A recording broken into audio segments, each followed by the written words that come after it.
Hello, everybody, and welcome to the Child Care Business Coach podcast. My name is Evelyn Knight. I am the CEO and founder of Child Care Business Professionals, which actually brings you this podcast.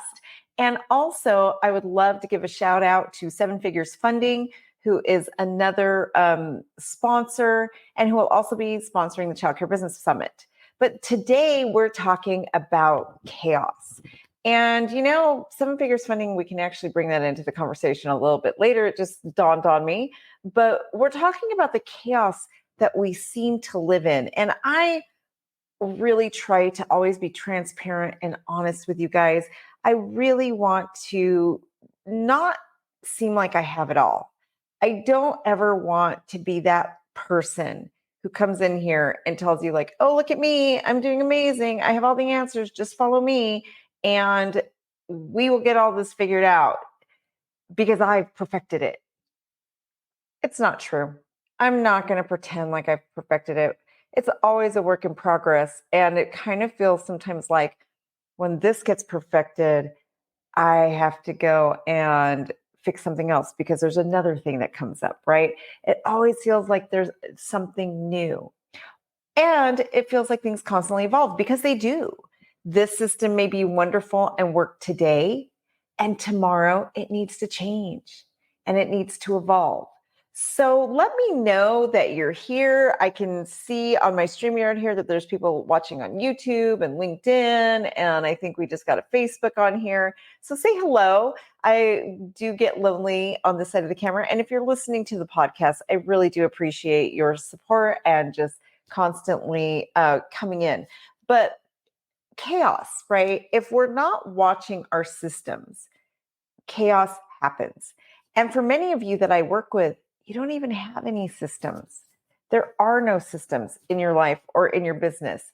And so you are dealing with this chaotic atmosphere because you haven't created operations. There's so much to this that actually needs to be looked at.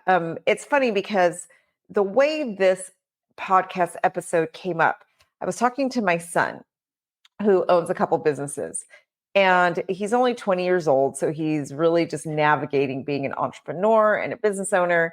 And I asked him, okay, honey, I'm always preaching to you. You got to do this in your business and you got to do this.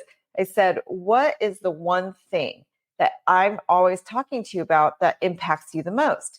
And he says, Mom, you're always talking about having systems for everything, that you have to have organizational systems like a chain of command, even if it's a small operation. You have to have operations that basically show you how to do the same thing every single time. And he's right. It is so important. From how do you spend your money? How are you keeping track of it? Why is this so important to ECE? Tomorrow, actually, I'll be teaching a class for the state of Nevada through our children's cabinet that's all about creating your systems of operations and helping leaders in Nevada create these. So why is it so important that our subsidy program recognized it and wanted us to come in and teach on this? It's really what one of the components we need to level up ECE. It's one of those things that we just kind of float through our days and we don't realize what's happening around us. And we kind of feel alone. We feel like just chaos is ensuing. Our staff doesn't get it. They aren't keeping up. Nobody understands. But really, it's us. It's not them. It's us because we don't have documented and teachable expectations and systems that are duplicatable, right? I find myself falling into this trap constantly. I'm in a season right now where I really need to look at my systems and I need to change them because what was working last year, or even, yes, I mean, we're not that far into 2024, isn't working this year. So we have to change things up a little bit, right? The other thing I really struggle with sometimes with systems is sometimes my systems aren't the best. And I need to look to my staff, and I need to let my staff take over some of the systems. They are genius at creating flows, right? Workflows and how this is supposed to go. And in early childhood, we don't understand the importance of this. Like when you're enrolling a new child, do you have the exact same system every single time? And is it assigned to someone? And yes, it can be assigned to a teacher. That doesn't have to be you every single time. Playground rules. What do the teachers do? Do you have a system for the teachers to understand how do transitions work onto the playground? How do they conduct themselves on the playground? It should be the same every single time, right? And even if you have turnover, the new staff coming in should have something that's documented and shows them, okay, this is what I need to do next constantly. And you should train on it. It's a big deal. So, is this something you have into place with your money management? Years ago, I was going bankrupt and I was really close to bankruptcy to the point that I had an eviction notice on my childcare center's doors. The IRS had a nice hefty bill for me. And I went and spoke to a financial advisor, and that's what really got me into this world. I went and spoke to this advisor and asked them, um, what am I going to do? And I honestly thought I was running so lean, but I didn't really have a system on how to spend my money.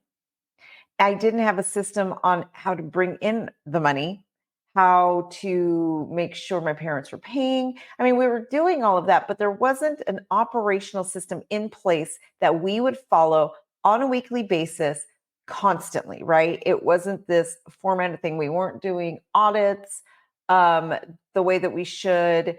And there was just a lot that we weren't doing. So the financial advisor at the time that I was using gave me an assignment. She basically told me that I need to go home and go through my expenses and basically reduce. Oh my goodness, they're the three R's. And now I'm blanking, even though we do this every quarter. Reduce, remove, or replace every single thing in my that I spend money on. And she told me that my job was to go cut 10% off my bottom line at Zooin. And I thought, there is no way. I am running so slim. At the time, I was making no money. This was about 12 years ago. I was literally making $0. I couldn't pay my bills. I was skimping on everything. I was shopping around for the cheapest paper towels. You know, I would go on Amazon and Sam's Club and Costco and price compare. And back then we had Jet. There was other alternatives. And I was really, really penny pinching. So I thought, there's no way. I left absolutely defeated, thinking, gosh, this lady's not going to be able to help me. I'm going to go bankrupt. And I just remember trying it anyway. I thought, I'm going to try, but I don't think it's going to work. And I did her system. And I was shocked that not only did I cut 10%, but I was able to cut 17% of what I was spending money on when I thought I was already really slim. The problem was because I didn't have a system, I was kind of chaotic. And I find that if I don't have a system in place, it's just how I am, right? I have 3 types of ADHD. I have narcolepsy. My brain is pretty chaotic. If I don't, I mean, like, if you saw the desk around you guys, it is chaotic, right? And I do make sure I'm very intentional at making sure it's I have systems now that actually subdue the chaos, so it's actually probably not as bad as you think. But I have to have those systems. I do, because when I didn't, I was so stressed. I was exhausted, and I thought I wanted out of early childhood education. I really resented my childcare center. There was a day in particular that I will never forget. And it was such a profound, I've had some profound days as a childcare center owner, but one day in particular, I tell this story often. I drove from one of my childcare centers that was about a mile away from my hometown childcare center. And I had gone over there and it was just kind of chaotic over there. We were dealing with problems, and I, as the owner, had to go over there, helped my director. I was just helping, trying to just calm the chaos. And I drove from that center and I came home to my other center. As I was driving, I just kept thinking about how tired I was and how I didn't want to do this anymore. And how, why am I the only one who gets this? I can't keep this up. And I remember I'm praying. And those of you guys who know me, I am a God girl. So I'm praying the whole time, God, why do you have me in this job? I don't want to do this anymore. Let me out of this. And I just remembered like this struggle of like, I can't be the only one who knows how to run these centers. I can't do this anymore. And I just decided I want to be done. I want to be done. And to be honest with you, that was when I hired that financial advisor, right? Like I think I was actually already working with her, but when I went and talked to her, and Christina, actually, who is my COO now, was a co-owner of this company. And we sat down, Christina was there, and I told them, I just want you guys to help me position my childcare centers so I can sell, because I'm tired and I'm done in this industry. Now, this was in 2012. So obviously I didn't sell and I made it through, right? But that day that I drove to my center, I knew that God had called me to be a childcare center owner. And for those of you who know me, you know I have to do what God calls me to do. It's just who I am. So that specific day, I was literally pleading with God to release me. I was literally pleading, Lord, I don't want to do this anymore. I can't live in this chaos and have all of this on my shoulders. And I felt the weight of, gosh, at that time we had probably 250 children, and I think I had about 25 staff. All of that was on my shoulders. And I was exhausted and I was being crushed. And even thinking about it now, I'm even tearing up, right? I'm going to have to fight back tears for a second. Just remembering that feeling of just being so overwhelmed. I was crushed. And I just didn't know what to do. And there's a couple things that I learned from that season that I carry in today. And I know when I start falling back into these times, there's a few things I need to look at for help. First, what are my systems? What are my habits? Right? How is my discipline? Because I was trying to do everything alone, right? Because nobody else knew. It was all in my head. And I expected other people to pick up the pieces from something that was in my head. And that's just not realistic. People aren't going to do that. I had to get it out. I had to create these systems and I had to train people on what was in my head so that I wasn't the only one who could do everything, right? But there's another very important component. And again, I'm going to be transparent that until more recently, I've learned was the other key piece to my success and my continued success. And I will be honest before I give you that component that I've been in a rough season over the last 6 months. And I have really been struggling with just not really going on, but how am I going to approach it? More, not my childcare centers, but more this company that does this podcast, like thinking, how am I going to move forward? I need to change something. I don't like how I created the company. I don't like the direction we're going in. Something has to change. So, again, to be honest, I thought about I'm just going to burn the whole thing down and rebuild. We're just going to demo this thing and start over. But over the last few months, the lesson that I have learned is that not only are systems to duplicate me so important, But the bigger issue that I missed all these years is that it's the people. It's people. It's the people that implement, the people that you have in your life. They are even more important than every system that I could have in place, right? Because I could teach all of these people systems, but if I'm not teaching the right one, the right person, that is, not the right system, then it's falling on deaf ears. Now, I've always really valued human capital and the people in my life. I do value them so, so, so greatly. And I tend to value them so much that I put everything on my shoulders and I don't share the burden. And that is the biggest lesson I've come to learn in this current season is first, I don't have to carry this burden by myself. Secondly, I was not created to carry this burden by myself.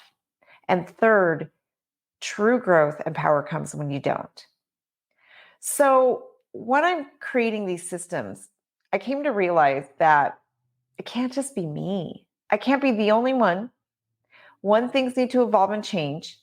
I need to allow the brilliant women and men that work with me and work for me to evolve and change that. Now, that being said, I want you to really be careful with that because it doesn't mean that systems and processes and procedures can just be thrown away. Absolutely not. They cannot. They can be tweaked. But when you tweak them, when you help them to evolve, that has to be documented. It has to become the official new way of doing things, right? Because it can't just become a free for all. Otherwise, you have no systems in place. Your policies, procedures, your systems, they're gone. And so I do allow my staff, and we actually are going through a whole series right now with my childcare centers management staff, where we are recreating our complete inner working systems. And we literally sit down together every week to every other week, depending on how our schedules look. And we like, okay, what system do we need to create? And we're starting from like, let's look over our enrollment procedures. How is this working? Good, great. Next, what about our parent orientation? Okay, let's change that. And then we're changing it. So we're literally going through every single one to change and to help them to evolve, right? And at this point in my life, I created all these, but now I'm stepping back and I'm asking my staff, how is this working for you? What is working? What isn't working? And I'm really allowing them to control that evolution. So if you want to stop the chaos in your life, it's going to take systems. You're going to need to create these systems of operations. This is all a part of what I'm looking at right now in the early childhood education system, period, as I am trying to lead this early childhood education revolution, the ECE revolution for childcare center providers, because it is time, you guys. It is time for us to get off this hamster wheel that we have created and we continue to foster in early childhood education. It is time for us to really level up our thinking and who we are. We are so desperate to be treated like a profession and to be a profession, yet we don't play the part. If we want to be treated with the respect of the profession that we are, we need to live up to that. And that is the cold reality. And I am not going to sugarcoat things. I am not the person, the talking head that you guys listen to, that is going to be the one who brings you the poor us. Why doesn't the government come in and rescue us? Why doesn't the world see who we are? No, we're going to take accountability. We are going to take accountability. We are going to step up, and we are going to become the industry I know we can be. Those of you who are with me. Some won't jump on this bandwagon, but they are going to be left behind. It's inevitable. With the economy the way it is, the way the world has changed, the old way of doing early childhood education and childcare, private childcare, is not going to work anymore. And part of this is a wonderful thing because it means that we get to level up our industry. We get to show the world that we are the professionals that we say we are. But that is going to become making us more professional organizations, which means you are going to have solid systems of operation that make it so easy for you to become duplicatable that you can open multiple centers and easily duplicate yourself. You're going to have a better relationship with your money and understand that money isn't this scarce commodity that is so hard for the ECE world to come by, right? All of this is time.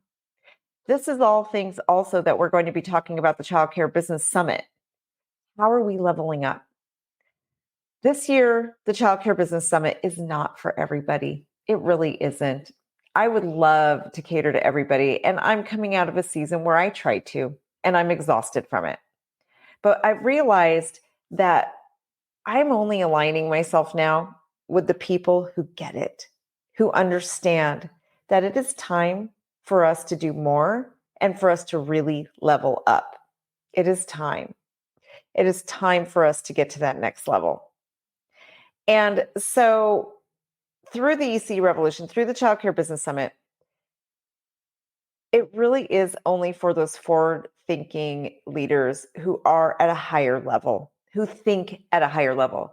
Doesn't mean that your business has to be at a higher level yet, but it means that you get it.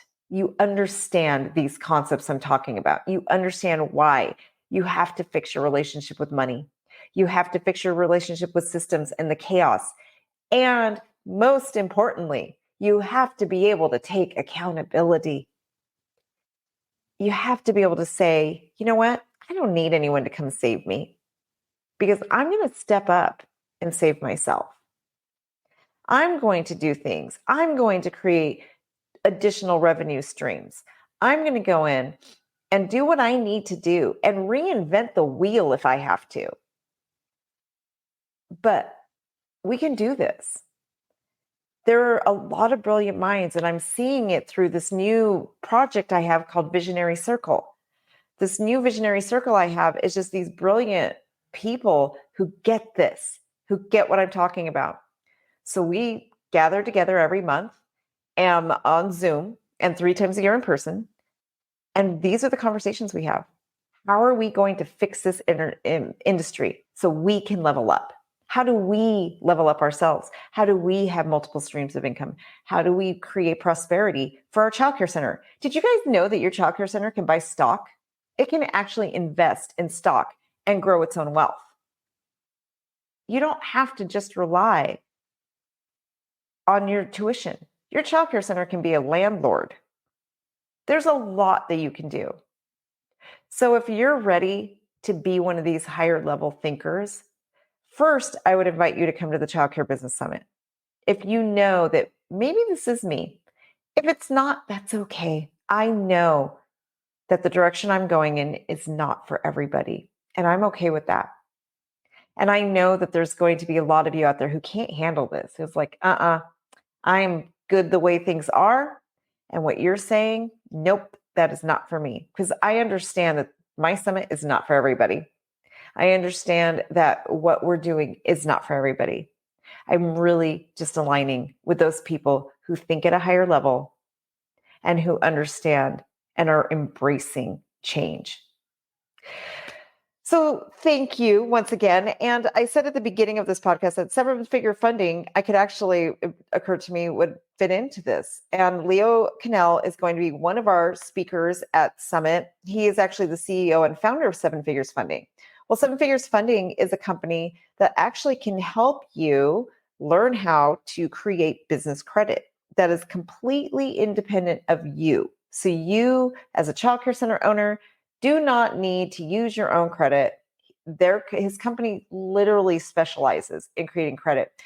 He has a podcast, the 7 Figure Funding Podcast, amazing YouTube channel, all the things. I am just thrilled that Leo is one of our keynote speakers. Our industry doesn't understand how big of a deal this is.